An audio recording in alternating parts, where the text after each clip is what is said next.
미국에 있는 손주 얼굴이 유럽 뉴스가 지구 반대편 소식이 여러분 손안까지 오는 겁니다. 더 놀라운 사실 하나 말씀드릴까요? 우리가 매일 쓰는 이 세상 모든 국제 인터넷 통신의 99%가 하늘이 아니라 저 바다 밑을 지나갑니다. 위성이 하는 일은 딱 1%, 나머지는 전부 바다예요. 전 세계 500개가 넘는 케이블이 지구를 35바퀴나 감고도 남는 어마어마한 길이로 바다 밑에 깔려 있습니다. 여기서 여러분께 한 가지 여쭤보고 싶습니다. 그럼 그 케이블을 바다 밑 수천 미터에 깔고 어쩌다 끊어지면 다시 끌어올려 이어붙이는 배. 그 배가 세상에 몇 척이나 있을 것 같으세요? 100척? 50척? 아닙니다. 세상에서 제일 좋은 사양으로 따지면 전 세계에 딱 3척밖에 없습니다. 딱 3척이요. 그리고 지난 100년 동안 유럽 몇몇 나라가 소나기에 꽉 쥐고 절대로 안 놓아주던 그 최상위 리그. 지금 이 사양의 배를 가진 나라는 전 세계에 딱 3뿐입니다. 그런데 얼마 전 그 좁디 좁은 문을 두드리고 4번째 이름을 새긴 나라가 나왔습니다. 바로 우리 대한민국이에요. 불과 얼마 전까지 너희가 뭘 할 줄 아느냐 고 무시하던 유럽 업체들이 이제는 한국을 견제해야 할 경쟁자로 지켜보고 있습니다. 오늘은 이 이야기, 우리가 지금까지 몰랐던 바닷속 대한민국의 이야기를 처음부터 끝까지 풀어드리려고 합니다. 시작! 전 구독과 좋아요, 알림 설정까지 눌러주시면 다음 이야기도 가장 먼저 들으실 수 있습니다. 자, 먼저 이 해저 케이블이라는 게 도대체 어떻게 생긴 물건인지 잠깐만 짚고 넘어가겠습니다. 이름 그대로 바다 밑에 까는 굵은 줄인데요. 종류가 2가지예요. 하나는 전화, 인터넷, 문자 같은 소식을 실어 나르는 통신용. 또 하나는 전기를 실어 나르는 전력용입니다. 오늘 저희가 이야기할 인터넷 99%는 앞쪽 통신용 케이블 얘기예요. 이 굵은 줄 안에 아까 말씀드린 그 가느다란 유리실이 여러 가닥 들어있고 그 안으로 빛을 쏘아보내서 신호를 주고받는 방식입니다. 빛으로 편지를 보내는 셈이니 얼마나 빠르겠습니까? 그러면 궁금하실 거예요. 요즘 세상에 인공위성도 있는데 왜 굳이 바닷속에 그 고생을 해서 깔까? 좋은 질문이십니다. 이유는 단순합니다. 케이블이 훨씬 싸고 훨씬 튼튼하고 결정적으로 훨씬 빠르기 때문이에요. 인공위성으로 신호를 보내면 지구에서 위성까지 한번 갔다가 다시 내려와야 하니까 시간이 더 걸립니다. 자녀분이랑 영상통화하실 때 목소리가 살짝 늦게 도착하는 그 답답함, 다들 한 번쯤 겪어보셨죠? 위성은 그게 더 심합니다. 바다 밑 케이블은 그 지연 시간이 절반 수준밖에 안 돼요. 그래서 사람들은 하늘이 아니라 바다를 택한 겁니다. 그런데 여기서부터가 진짜 중요합니다. 이 해저 케이블은 언제부터 있었을까요? 놀라지 마세요. 무려 170년이 넘었습니다. 1851년, 우리로 치면 조선 철종 시대예요. 임금님이 계시고 상투를 틀던 그 시절에 영국이 벌써 도버 해협을 가로질러 프랑스까지 케이블을 깔았습니다. 그리고 몇 년 뒤에는 대서양을 통째로 건너서 영국과 미국을 잇는 케이블을 놓았어요. 그전에는 미국 소식이 영국까지 오려면 배 타고 열흘 넘게 걸렸는데 이 케이블 하나로 몇 분 만에 전해지게 된 겁니다. 그때 사람들 눈에 이게 얼마나 신기했겠어요. 바로 이 대목이 중요합니다. 처음 케이블을 깐 나라가 어디였습니까? 영국, 프랑스. 그때부터 이 기술은 100년 넘게 유럽 몇몇 나라의 전유물이었어요.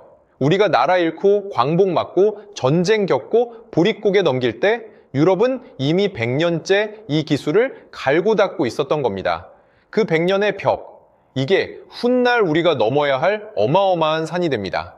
자, 그럼 이 케이블이라는 게 왜 그렇게 만들기 어려운지 잠깐만 설명드릴게요. 생각해보세요. 이 줄은 수천 미터 바다 밑에 깔립니다. 그 깊이의 수압은 우리 몸을 그대로 짓눌러 버릴 정도로 어마어마해요. 게다가 짠 바닷물이 밤낮 없이 갉아먹고 지진도 나고 조류에 휩쓸리고 초창기에는 상어가 지나가다 물어뜯는 일까지 있었다고 합니다. 그런 극한의 환경에서 최소 30년을 견뎌내야 하는 물건이 바로 이 해저 케이블입니다. 그러니 아무나 만들 수가 없습니다. 전 세계에서 이걸 제대로 만들 줄 아는 회사가 한 손에 꼽힐 정도예요. 이게 어떻게 만들어지는지 아시면 정말 놀라실 겁니다. 우리나라 강원도 동해에 있는 LS전선 공장에 가보면 아파트 60층 높이에 어마어마한 탑이 하늘 높이 솟아 있습니다. 172m, 63빌딩만 한 탑이에요. 왜 이렇게 하늘 높이 세웠느냐? 케이블을 위해서 아래로 쭉 뽑아내려야 자기 무게에 눌리지 않고 완벽하게 동그란 모양이 나오기 때문입니다. 옛날 어머니들 국수 뽑던 그 방식하고 원리가 비슷해요. 다만 국수는 아래로 뚝 떨어지지만 이 케이블은 60층 높이에서 서서히 뽑아내리는 거죠. 그리고 진짜 기술은 여기서부터입니다. 케이블을 만들 때 중간에 있는 자국이 많으면 많을수록 품질이 떨어지고 고장 위험이 커져요. 그러니까 최고의 기술은 몇십 킬로미터를 한 번도 끊지 않고 통째로 쭉 뽑아내는 겁니다. 며칠을 밤낮 없이 단 한순간도 품질을 흐트러뜨리지 않고 계속 뽑아내야 해요. 이게 말이 쉽지 오랫동안 유럽 회사들이 절대 공개하지 않던 극비 기술이었습니다. 그래서 다른 나라는 아무리 돈을 갖다 바쳐도 못 따라 했던 거예요. 이렇게 힘들게 만든 케이블은 어떻게 바다에 깔까요? 공장에서 바로 배로 옮겨 싣습니다. 커다란 실패에 실을 감듯이 지름이 수십 미터에 달하는 거대한 원판에 케이블을 돌돌돌 감아 배 안에 차곡차곡 채워요. 이렇게 케이블을 잔뜩 싣고 바다에 나가서 까는 배를 포설선이라고 부릅니다. 이게 오늘 이야기의 주인공이에요. 바다에 내리는 것도 그냥 툭 던지는 게 아닙니다. 아주 정교해요. 수중 로봇이 바다 밑바닥을 따라가면서 흙을 50cm 정도 깊이로 파냅니다. 그 홈 케이블을 조심조심 눕히고 그 위에 다시 흙이 덮이게 하는 거예요. 왜 이렇게까지 묻느냐? 그냥 얹어두면 지나가던 배에 닻에 걸려서 뜯기고 어부들 그물에 걸려서 딸려 올라오기도 하니까요. 실제로 해저 케이블이 끊어지는 사고 대부분이 이런 이유입니다. 그래서 잘 묻는 기술이 잘 만드는 기술만큼이나 중요해요. 그런데 여러분, 아무리 잘 만들고 잘 묻어도 30년이란 세월 안에는 반드시 사고가 납니다. 그때 등장하는 게 바로 오늘의 진짜 주인공, 그 배예요. 상상해보세요. 수심 3,000m, 어떤 곳은 그보다 훨씬 깊은 곳에 깔린 케이블이 어느 날 뚝 끊어졌습니다. 사람이 내려갈 수 있겠어요? 못 내려갑니다. 그 깊이의 수압은 사람이 견딜 수 있는 한계를 훨씬 넘어서요. 그러니 로봇이 내려갑니다. 로봇이 바다 밑을 이 잡듯이 뒤져서 끊어진 자리를 찾아내고 갈고리로 그 무거운 케이블을 조심조심 배 위까지 끌어올려요. 파도가 출렁이는 배 위에서 아득한 심해 아래에 있는 목표물을 정확히 집어 올리는 겁니다. 옛날 시골에서 우물에 빠진 두레박 건져 올리던 것과는 차원이 다른 이야기죠. 이렇게 끌어올린 케이블에서 망가진 부분을 잘라내고 새 케이블을 이어 붙이고 다시 조심조심 받아 밑에 내려보냅니다. 한 번 고치는 데 드는 돈이 우리 돈으로 수십억 원이에요. 시간도 짧게는 며칠, 길게는 2주 넘게 걸립니다. 그동안 그 지역 사람들은 인터넷이 느려지거나 아예 끊긴 채로 살아야 해요. 그래서 이 업계에는 케이블을 만들 줄 알고 바다에 깔 줄 알고 끊어지면 고칠 줄까지 알아야 진짜 해저 케이블 회사로 인정하는 겁니다. 이 세 가지를 다 할 줄 아는 나라는 지구상에 손에 꼽아요.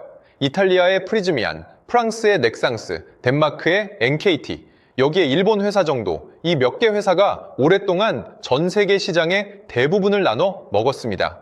그야말로 극소수만의 잔치였어요.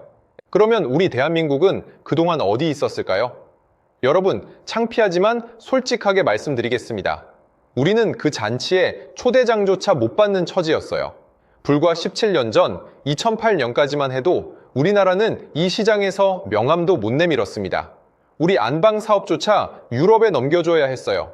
2000년대 중반 우리나라에서 발주된 해저 케이블 공사들은 대부분 프랑스 회사가 와서 시공했습니다. 우리 바다에 까는 케이블을 우리 손으로 못해서 유럽 사람들이 배에 몰고 와서 깔아준 거예요. 그 당시 국내에서 나온 공사인데도 우리나라 회사들은 아예 입찰에 들어가지도 못한 경우가 많았다고 합니다. 왜냐? 케이블 끊기면 우리가 고쳐드릴게요 라고 자신 있게 말할 수가 없었으니까요. 자격 미달. 그게 우리의 현실이었습니다. 유럽이 100년을 앞서 달린 트랙 위에서 우리는 아직 운동화 끈도 제대로 못 메고 있었던 겁니다. 그런데 여러분, 바로 그 절망적인 순간에 우리나라 한 회사가 정말 겁없는 결정을 내려요. 2008년 LS전선이라는 회사가 남들 다 안 된다고 말리는데도 국내 최초로 해저 케이블 공장을 짓기 시작합니다. 어마어마한 돈을 쏟아붓는 도박이었어요. 잘못하면 회사가 크게 흔들릴 수도 있었습니다. 그런데 이 회사가 왜 그랬을까요? 세계 시장을 보고 판단한 겁니다. 앞으로 최소한 2030년까지는 전 세계에서 해저 케이블 주문이 끊이지 않겠다. 지금이 우리가 세계로 나갈 마지막 기회다. 이 판단 하나로 승부를 걸었습니다. 여기서 정말 흥미로운 비교를 해드리고 싶어요.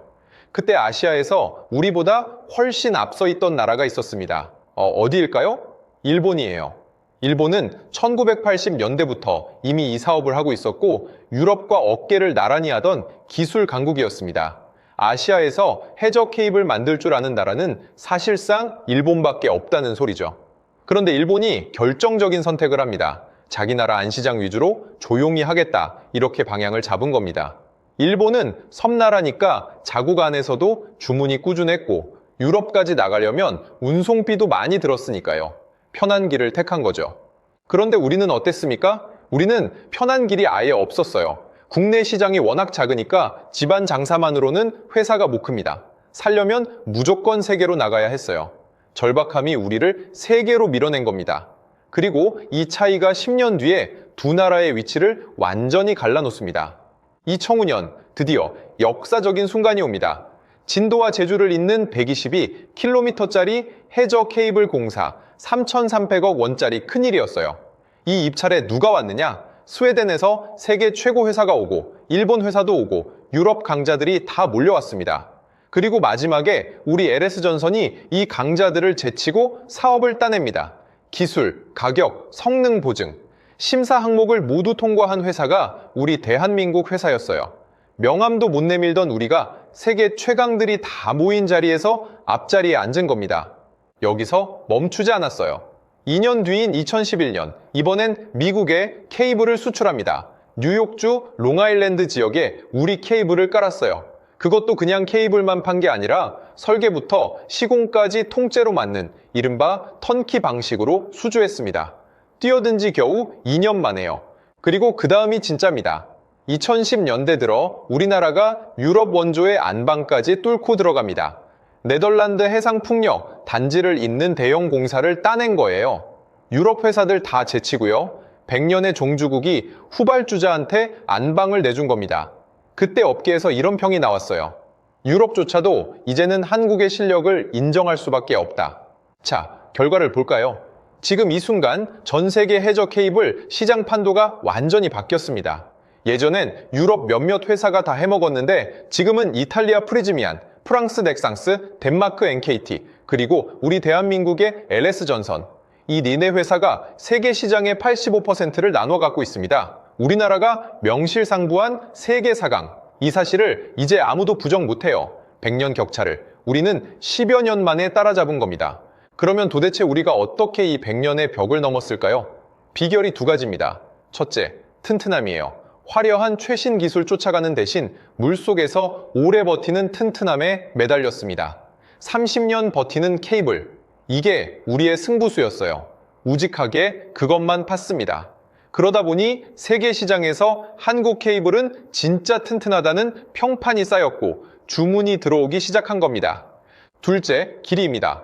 100km가 넘는 초장거리 케이블을 한 번도 안 끊고 통째로 뽑아내는 능력, 이게 결정적이었어요. 나라와 나라를 잇는 케이블은 짧을 수가 없잖아요. 그래서 이 장거리 능력이 곧 실력이 되는 겁니다.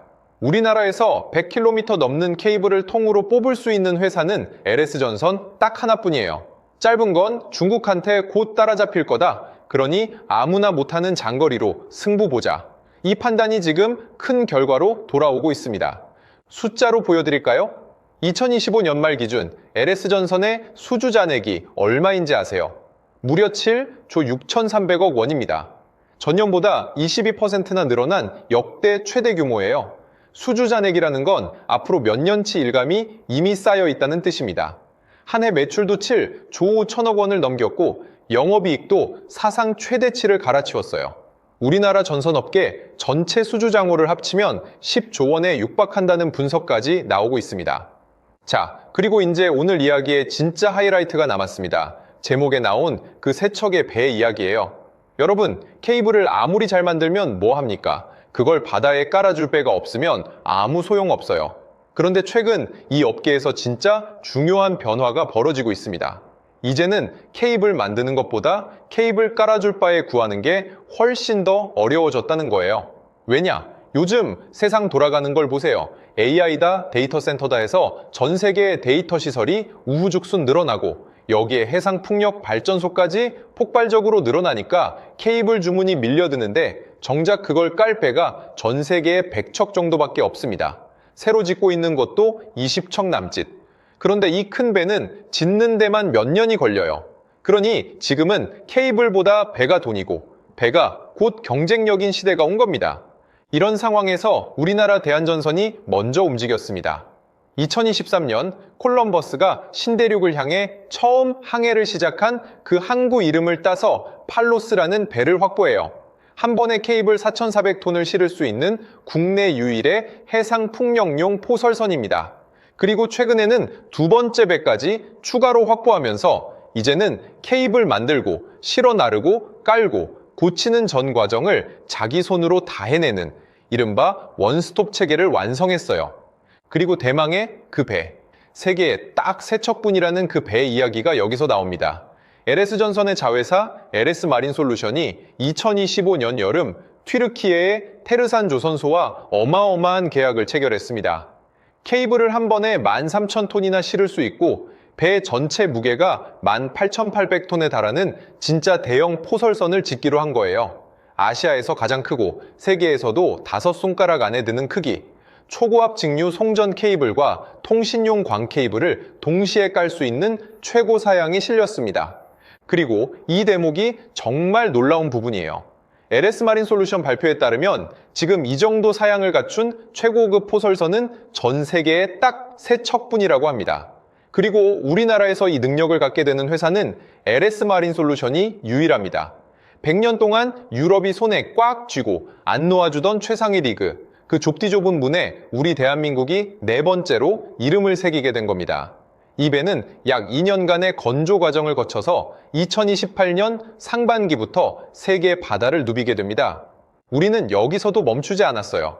LS전선은 아예 미국 버지니아주 체사피크시에 미국 최대 규모의 해저 케이블 공장을 짓고 있습니다. 우리 돈으로 1조 원에 가까운 어마어마한 투자예요. 2025 연봄에 착공식을 했고 여기에는 세계에서 가장 높은 200m짜리 케이블 생산 타워까지 세워질 예정입니다. 미국 안방에서 직접 만들어서 미국에 바로 팔겠다, 이 전략이에요. 그런데 여러분, 우리 회사들이 왜 이렇게까지 이 시장에 사활을 걸까요? 이유가 두 가지 있습니다. 하나는 어마어마한 돈, 또 하나는 돈보다 훨씬 무거운 것, 국가 안보입니다. 먼저 돈부터 볼까요? 이 시장이 얼마나 큰지 아세요? 초고압 직류 송전 해저 케이블만 놓고 봐도 2030년까지 40조 원 규모로 성장한다는 예상이 나옵니다. 우리나라 서해안 하나에 걸린 사업만 11조 원짜리예요.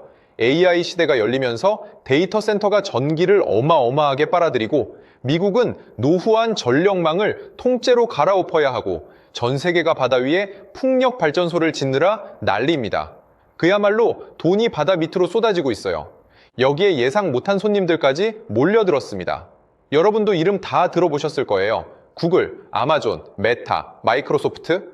세계에서 제일 돈 많은 이 회사들이 자기들 돈으로 직접 바다에 케이블을 깔기 시작했습니다.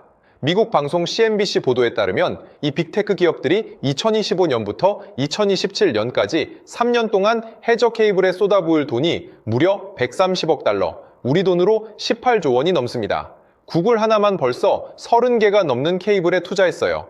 왜냐? AI 때문에 이 회사들이 다뤄야 할 데이터가 폭발적으로 늘었는데 남의 케이블 빌려 쓰다가는 도청 위험도 있고 속도도 안 나오니까 아예 내 것을 갖겠다, 이렇게 나선 겁니다. 세계에서 제일 돈 많은 회사들까지 뛰어든 시장이에요. 앞으로 케이블과 배 수요가 얼마나 더 커질지 상상이 되시죠? 자, 이제 두 번째 이유, 돈보다 훨씬 무거운 것, 국가안보 이야기입니다. 여러분 잘 생각해 보세요. 전 세계 국제 인터넷의 99%가 이 케이블을 지나간다는 건 이 케이블을 쥔 나라가 세계의 정보 흐름을 좌우한다는 뜻이에요. 만약 누가 이걸 몰래 끊거나 도청하면 어떻게 될까요? 그리고 이건 상상 속 이야기가 아닙니다. 지금 세계 곳곳에서 실제로 벌어지고 있는 일이에요. 유럽 발트해에서 아주 수상한 일이 계속 일어났습니다. 2023년 가을 홍콩 국적의 배 한 척이 지나가면서 케이블 2개와 가스관을 손상시켰어요. 2024년 겨울에는 이펑3호라는 중국 화물선이 독일과 핀란드, 스웨덴과 리투아니아를 잇는 케이블을 끊었다는 의심을 받았습니다. 2025년 초에는 핀란드가 어떤 유조선을 붙잡았는데 이 배가 닻을 받아 밑에 끌고 다니면서 핀란드와 에스토니아를 잇는 전력 케이블을 끄는 정황이 드러났어요. 공식적으로는 대부분 사고였다는 식으로 결론이 났지만 안보 전문가들은 그 결론을 그대로 받아들이지 않습니다. 왜냐? 하필 특정 지역에서 하필 특정 국적의 배들이 하필 너무 자주 이런 일을 벌였거든요. 그래서 전문가들은 이걸 회색 지대 전쟁 혹은 하이브리드 전쟁이라고 부르기 시작했습니다. 총 쏘고 미사일 쏘면 곧바로 전쟁이 되니까 그 대신 케이블을 슬쩍 끊어서 상대 나라를 혼란에 빠뜨리는 새로운 방식이라는 거예요. 그리고 정말 놀라운 사건이 얼마 전에 또 있었습니다. 2025년 9월 6일 중동 홍해에서 해저 케이블이 끊어져요. 그러자 아시아, 인도, 파키스탄, 아랍에미리트까지 인터넷이 동시에 흔들렸습니다. 마이크로소프트가 직접 성명을 냈어요. 우리 클라우드 서비스에 통신 지연이 발생했다. 케이블 몇 가닥이 끊겼을 뿐인데 대륙 하나가 흔들린 겁니다. 이게 지금 우리가 사는 세상이에요. 그러면 우리는 안전할까요? 여러분, 이게 정말 중요한 부분입니다. 영국의 한 안보 전문가가 이런 경고를 했어요. 한국은 사실상 디지털 섬나라다. 무슨 말이냐? 우리나라는 대륙에 붙어 있지만 유일한 육지 이웃이 북한이잖아요. 그러니까 육로로는 통신선 한 가닥도 못 내보냅니다. 우리나라 국제통신은 오직 바다 및 케이블에만 매달려 있어요. 섬나라랑 똑같은 처지입니다. 더 아픈 사실은 이거예요. 우리나라에서 해외로 나가는 해저 케이블은 총 9개인데 대만이 15개인 걸 생각하면 적은 편입니다. 게다가 이 케이블의 상당수가 중국 인근 해역을 거쳐서 나가요. 지정학적으로 예민한 지역을 통과하는 겁니다. 여기에 우리 케이블 대부분이 부산과 거제에 집중돼 있어서 만약 이 지역이 공격받으면 국제통신회선의 상당 부분을 한꺼번에 잃을 수 있다는 경고까지 나오고 있어요. 2025년 초에는 대만이 자국 케이블을 끄는 걸로 의심되는 중국 배가 부산으로 향하자 우리한테 조사 협조를 요청하기도 했습니다. 이제 이 문제가 남의 나라 이야기가 아니라 우리 코앞에 와 있다는 뜻이에요. 그래서 전문가들이 뭐라고 조언하냐? 그 긴 케이블을 24시간 지키는 건 사실상 불가능하니 대신 회복력을 키우자. 하나 끊어져도 다른 길로 데이터가 돌아갈 수 있게 여러 경로에 케이블을 더 많이 깔아두자는 겁니다. 바로 이 대목에서 우리나라가 케이블을 스스로 만들고 스스로 깔고 스스로 고칠 수 있는 능력이 왜 그렇게 중요한지 드러납니다. 남의 손 빌리지 않고 우리 손으로 우리 바다를 지킬 수 있는 능력. 이게 곧 나라의 생존이 되는 시대예요.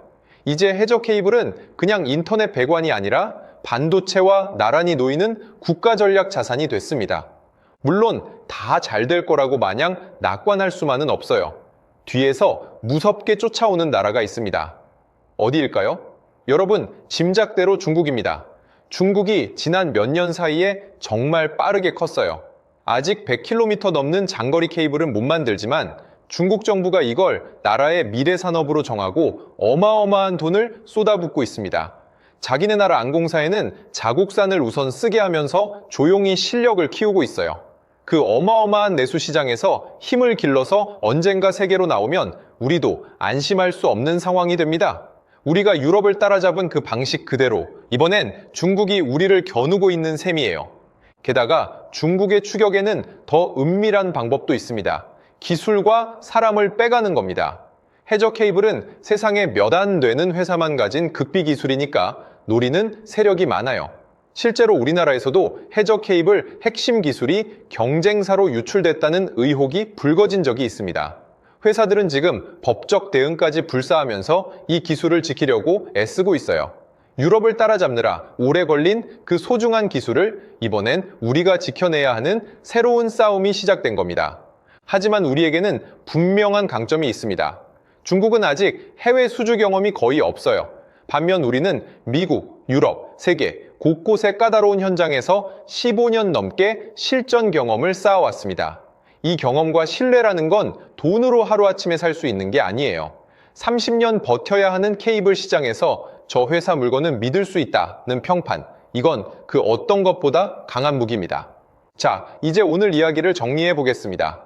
불과 17년 전 우리 대한민국은 자기 나라 바다에 케이블 하나 못 갈던 후진국이었습니다. 국내 입찰에조차 못 끼어들고 유럽 사람들이 우리 바다를 채워주는 걸 지켜봐야 했어요. 그런데 지금은 어떻습니까? 세계 4강에 올랐고 유럽 원조에 안방을 뚫었고 미국의 세계 최대 공장을 짓고 있고 전 세계 세척뿐이던 그 최고 사양 포설선 대열에 네 번째 이름을 새기고 있습니다. 수주 잔액은 역대 최대치 조 6천억 원, 매출도 사상 최대, 100년의 격차를 10여 년 만에 따라잡은 그야말로 기적 같은 이야기예요. 여러분, 이 이야기가 우리한테 뭘 말해주는 것 같으세요? 저는 이런 생각이 듭니다. 처음부터 잘하는 나라는 없다. 우리도 후진국이라 무시받던 시절이 분명히 있었다. 그런데 남들이 안 보는 곳을 먼저 보고 편한 안방을 버리고